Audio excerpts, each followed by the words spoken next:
शुरुआत करेंगे अच्छी और सच्ची खबरों की। बात सबसे पहले मौसम की ही कर लेते हैं। बीते कुछ दिनों में तापमान अचानक बढ़ने से ठंड काफी कम हो गई है, लेकिन सिर्फ सुबह और शाम ही ठंड का एहसास हो रहा है। पर अब फिर से मौसम का मिजाज बदलने वाला है, क्योंकि नया वेस्टर्न डिस्टर्बेंस यानी कि पश्चिमी विक्षोभ पश्चिमी हिमालयी क्षेत्र में एक्टिव होने वाला है, जिसके असर से न सिर्फ पहाड़ी राज्यों में फिर से बर्फबारी और बारिश का दौर शुरू होने वाला है, बल्कि उत्तर पश्चिम भारत के मैदानी इलाकों में भी गरज चमक के साथ बारिश होने की संभावना मौसम विभाग ने जताई है।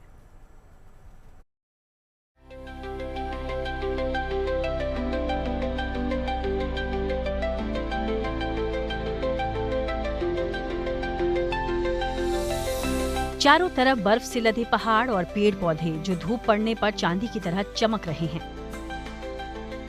ये खूबसूरत तस्वीरें धरती का स्वर्ग कहे जाने वाले कश्मीर के अलग अलग इलाकों से आई हैं, जहां हालिया बर्फबारी ने कश्मीर की खूबसूरती में चार चांद लगा दिए हैं। कुदरत की इस खूबसूरत कारीगरी को देखने के लिए दूर दूर से पर्यटक कश्मीर पहुंच रहे हैं। हाल ही में गुलदांडा पर्यटन स्थल भी सैलानियों के लिए खोल दिया गया, जिसके बाद वहां पर्यटकों के पहुंचने का सिलसिला शुरू हो गया है। गुलदांडा पहुंचे इन सैलानियों में कोई कश्मीर की खूबसूरती को अपने मोबाइल में कैद करता नजर आया, तो कोई इन खूबसूरत वादियों के साथ सेल्फी लेता दिखाई दिया।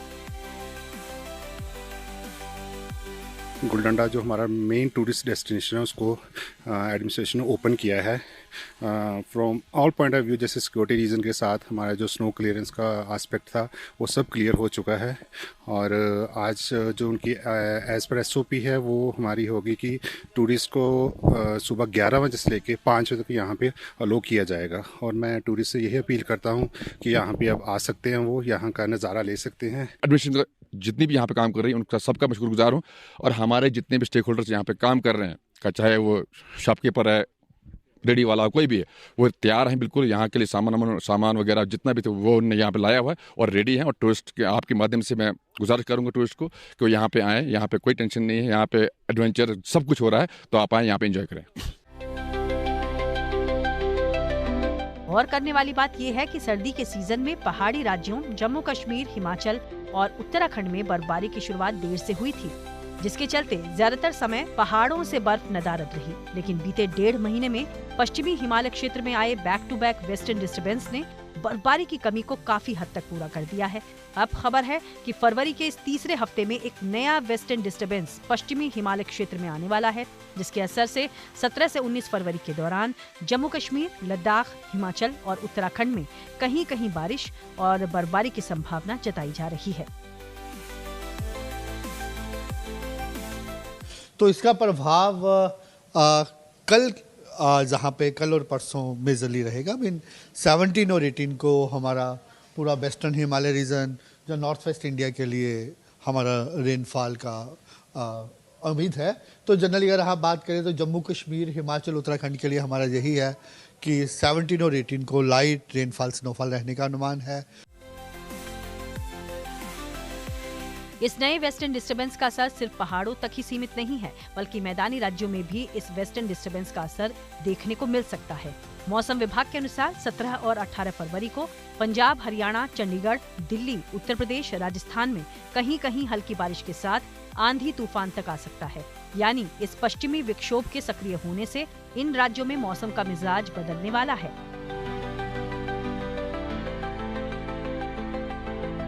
प्लेन्स में पंजाब, हरियाणा, नॉर्थ राजस्थान, वहाँ 17 को और साथ में 18 को रहने का अनुमान है।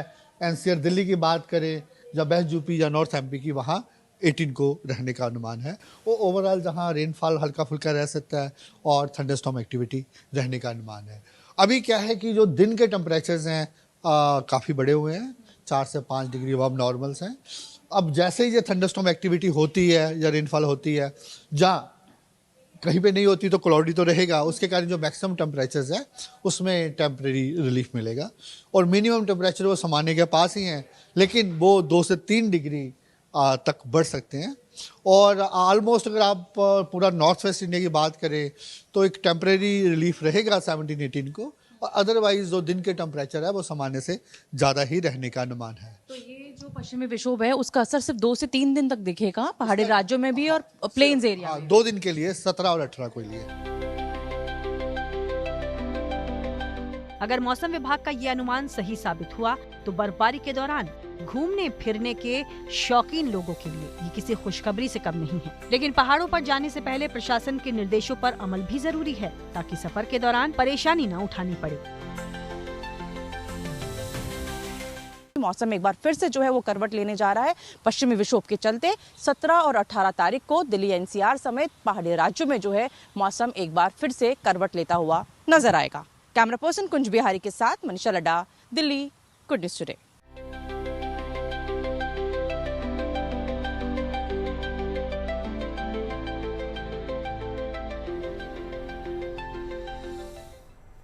आगे बढ़ेंगे। अगली अच्छी खबर देश की राजधानी दिल्ली से है, जहां पर आज से एआई इम्पैक्ट एक्सपो 2026 का आगाज हो चुका है। प्रधानमंत्री नरेंद्र मोदी ने इस एक्सपो का उद्घाटन किया, जो 20 फरवरी तक भारत मंडपम में चलेगा।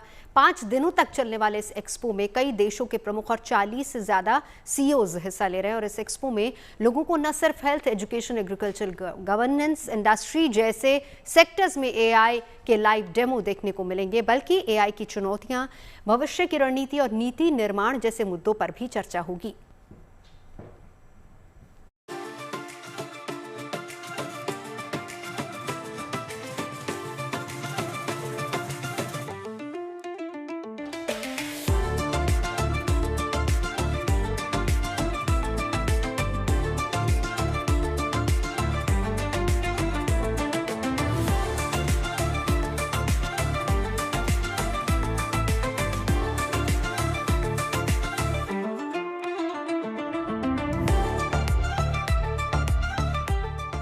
छह 600 से ज्यादा स्टार्टअप, 300 से ज्यादा एग्जीबिशन पवेलियन और 3000 से ज्यादा स्पीकर्स।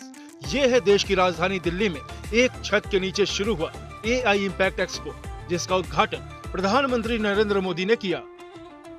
भारत मंडपम में शुरू हुए इस एक्सपो में कई देशों के प्रमुख और दिग्गज एआई कंपनियों के सीईओ शामिल हो रहे हैं। यानी इस एक्सपो में आर्टिफिशियल इंटेलिजेंस के ग्लोबल लीडर्स, पॉलिसी मेकर्स और इंडस्ट्री के बड़े लोग एक साथ मंच पर आए हैं। इसीलिए इसे एआई का महाकुंभ कहा जा रहा है। इस एआई इम्पैक्ट एक्सपो को 3 थीमों पीपल, प्लेनेट और प्रोग्रेस में बांटा गया है, जिसका मतलब है कि एआई का इस्तेमाल कैसे लोगों की जिंदगी को आसान बना सकता है, कैसे पर्यावरण की भी मदद कर सकता है और कैसे आर्टिफिशियल इंटेलिजेंस तरक्की में योगदान दे सकता है। यही वजह है कि एक्सपो में आई कंपनियां health, education, agriculture, governance, security और इंडस्ट्री जैसे सेक्टरों में एआई के कारगर इस्तेमाल का प्रदर्शन कर रही हैं। आर्टिफिशियल इंटेलिजेंस सिक्योरिटी में कैसे कारगर होता है, खासकर फेशियल रिकॉग्निशन सिस्टम हो या कभी थ्रेट होता है तो कैसे काम करता है। मसलन अब मुझे यहाँ जाना है, या तो अपना बारकोड स्कैन करें, लेकिन अगर इसके अलावा नहीं है तो चूंकि मैंने रजिस्टर्ड किया इस समिट के लिए, तो मेरा चेहरा यहाँ पर दिखाई दे रहा है, मुझे इस पर खड़ा करना है और इसके जो एआई है उसने पहचान लिया है और ये मेरा नाम बताते हुए अब ये गेट अपने आप खुल गया जिस पर आप मेरी तस्वीरें देख रहे हैं।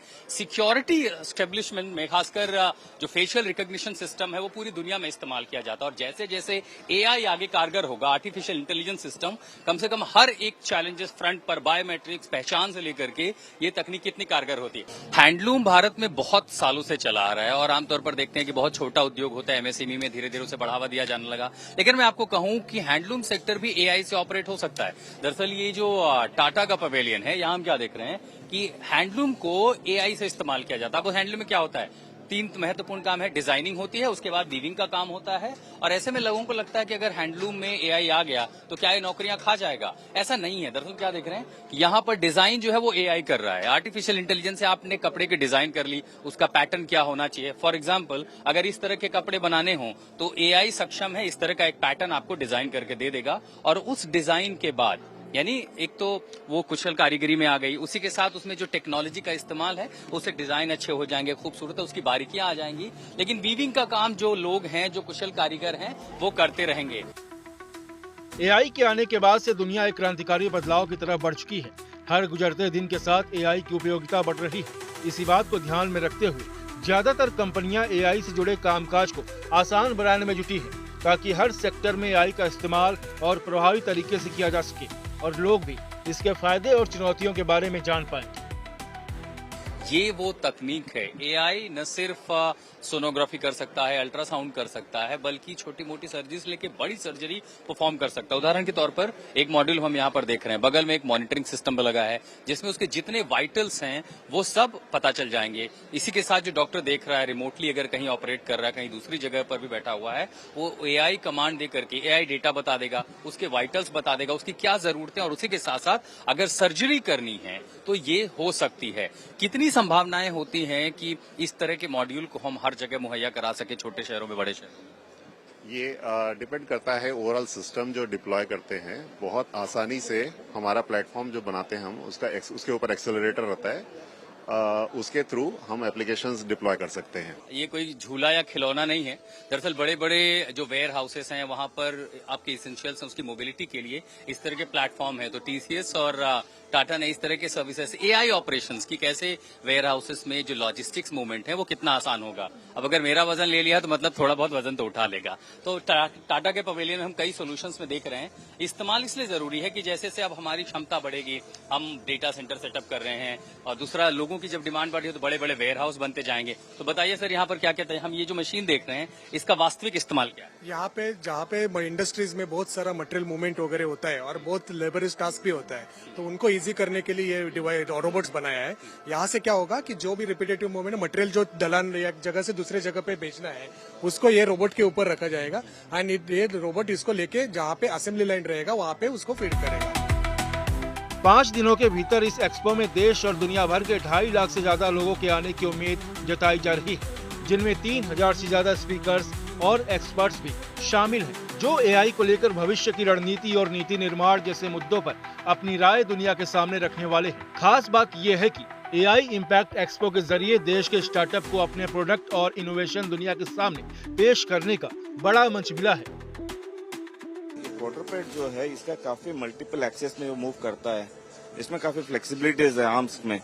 तो इसलिए क्या होता है कि इसको आपको जहाँ जाना होता है, जैसे कि आदमी का हैंड्स होता है या लेग्स होता है, जो डेक्सटेरिटी होता है उसमें पूरा डेक्सटेरिटी मिलता है आदमी का, तो आप इसको फ्लेक्सिबली कैमरा लगा के जो आंख देख सकता है वो ये भी देख सकता है, जो ह्यूमन सोच सकता है वो एआई के थ्रू से ये भी सोच सकता है। यानी मोबिलिटी से लेकर के डिटेक्शन, कैलामिटी, इंडस्ट्रियल प्रोडक्शन, हर जगह एआई का इस्तेमाल हो सकता है। और इसीलिए एआई समिट जो है, हम यहाँ इसी तरह की टेक्निक जो है, इसी तरह की जो तकनीक है उसी का इस्तेमाल कैसे हो सकता है, उन तमाम संभावनाओं की तस्वीर देख रहे हैं। हम यहाँ पे पहले रजिस्टर करते हैं, देन हम आपको 6 गेंदे देते हैं टू ट्राई द शॉट, और यहाँ पे हम हमारा एआई फॉर स्पोर्ट्स में we capture all the data. धीरे से हिलाइए तो भी चलेगा। ये देखिए, ये लगा एक और छक्का। अभी इसका इस्तेमाल, ये प्रोटोटाइप कहीं हो रहा है कोई? ये एक स्टेट क्रिकेट एसोसिएशन में लाइव है, जहाँ पे हम, ये देखिए सर, यहाँ पे आपका सारा ये कमेंट्री जनरेट हुई है एआई के द्वारा। अच्छा, मैंने कैसे खेला है? आप comes to the next delivery and it's solid defensive stroke, keeping it tight and control. The action continues with the next ball and what a shot. तो मैंने किस तरह का खेल खेला है, एआई उसकी दरअसल एक कमेंट्री भी दे रहा है। कुल मिलाकर दिल्ली में शुरू हुआ ये एआई महाकुंभ भारत को ग्लोबल एआई मैप पर और मजबूत तरीके से पेश करने की बड़ी कोशिश माना जा रहा है। दिल्ली से Ashutosh Mishra, good news today.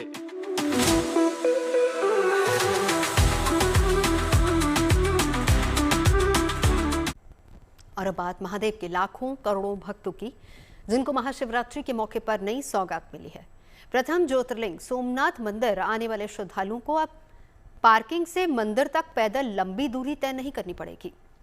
Somnath मंदिर की पार्किंग से मंदिर के एंट्री गेट तक 4 मिनी इलेक्ट्रिक ट्रेनों की सुविधा दी गई है। बैटरी से चलने वाली ये ट्रेनें लगातार श्रद्धालुओं को पार्किंग से मंदिर और फिर मंदिर से वापस पार्किंग तक लाने ले जाने का काम कर रही हैं। एक ट्रेन में लगभग 18 श्रद्धालुओं के बैठने की व्यवस्था है। 4 ट्रेन के हिसाब से एक बार में 72 लोग सफर कर सकते हैं। हालांकि 4 ट्रेन बारी बारी से चक्कर लगाएंगी, जिसकी वजह से शिव भक्तों को सोमनाथ मंदिर तक पैदल नहीं चलना होगा।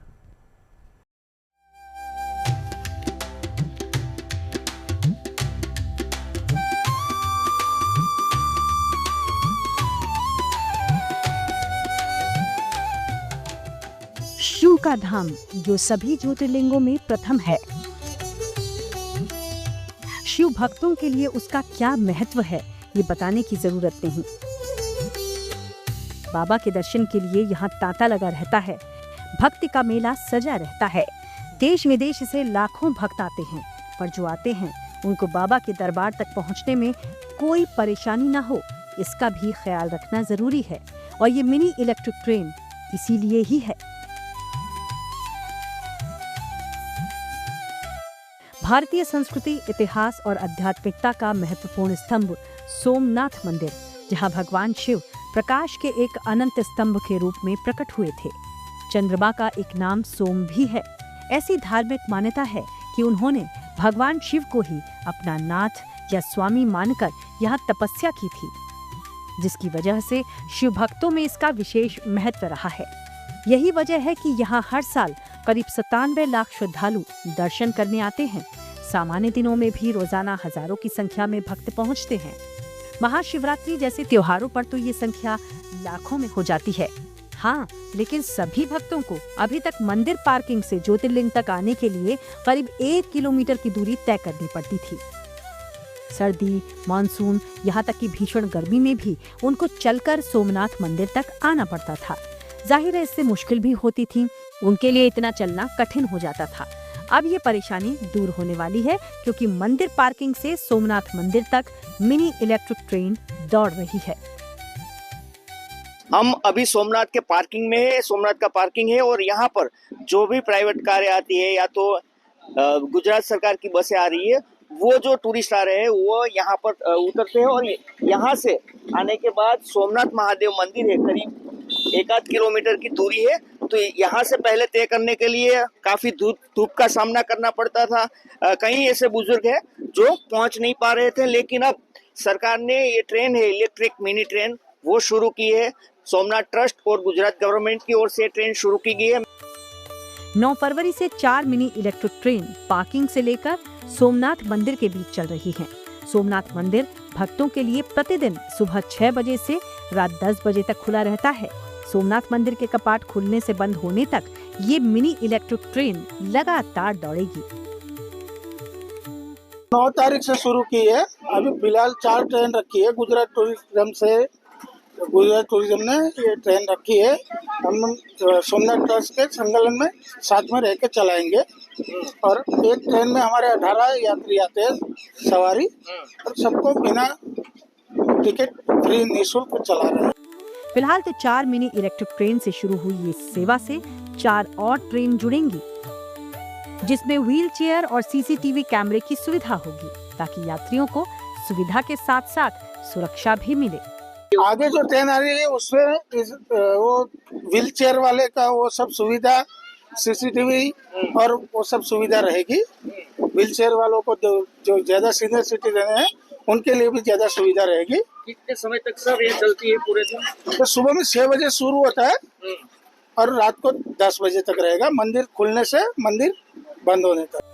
गर्मियों के मौसम में सार्वजनिक पार्किंग से मुख्य द्वार तक पैदल पहुंचना बेहद मुश्किल हो जाता है। ऐसे में मिनी इलेक्ट्रिक ट्रेन की सेवा शुरू होने के बाद उससे सफर कर शिव भक्त बेहद खुश हैं। बहुत बढ़िया है। 1-2 किलोमीटर सभी को चलना पड़ता था और अभी ये ट्रेन से जा रहे हैं तो अच्छा होगा। फैसिलिटी काफी अच्छी है और सीनियर को लिए ये चलने के लिए तकलीफ में काम लगती है बहुत अच्छी तरह। अच्छी फैसिलिटी है, हम लोगों के लिए भी और सीनियर सिटीजन के लिए बहुत बेस्ट है। और हमें भी यहाँ पे मुंबई के हिसाब से गर्मी लगती है यहाँ पे, मतलब वहाँ पे नहीं होती, तो अच्छा है कि हम लोग इसमें भी जाने को मिल रहा है हमें। सोमनाथ मंदिर परिसर में बहुत अधिक चलना नहीं पड़ता है। मुख्य द्वार के पास ही मंदिर प्रांगण का हिस्सा शुरू हो जाता है, जहाँ से शिव भक्त आसानी से दर्शन कर सकते हैं। ड्रॉप पॉइंट से मंदिर के मुख्य द्वार तक पहले से ही सीनियर सिटीजन्स के लिए गोल्फ कार की सुविधा मौजूद है। तो सोमनाथ पार्किंग से लेकर सोमनाथ महादेव मंदिर तक, मतलब कि यहाँ तक ये ट्रेन है मिनी ट्रेन, वो श्रद्धालुओं को यहाँ तक पहुँचाती है। और यहाँ से जब श्रद्धालु इस ट्रेन से फिर अगर सीनियर सिटीजन है तो उसके लिए यहाँ पर गोल्फ कार रखी गई है। अगर किसी को जो यंग है उसके लिए 25 रुपए फी रखी गई है। तो ये गोल्फ कार यहाँ से लेकर वहाँ सोमनाथ महादेव मंदिर तक यहाँ से ये चलती है। तो पूरा जो सोमनाथ श्रद्धालु पहुंच रहे हैं उनके लिए पार्किंग से यहाँ तक ये मिनी ट्रेन है और यहाँ से ये गोल्फ कार है, ताकि यहाँ पर से भी जो सीनियर सिटीजन है वो आसानी से मंदिर तक पहुंच सके, ऐसी व्यवस्था की गई है। सोमनाथ मंदिर सिर्फ एक धार्मिक स्थल नहीं बल्कि हजारों साल पुरानी भारतीय सभ्यता, विश्वास और संघर्ष की कहानी भी है।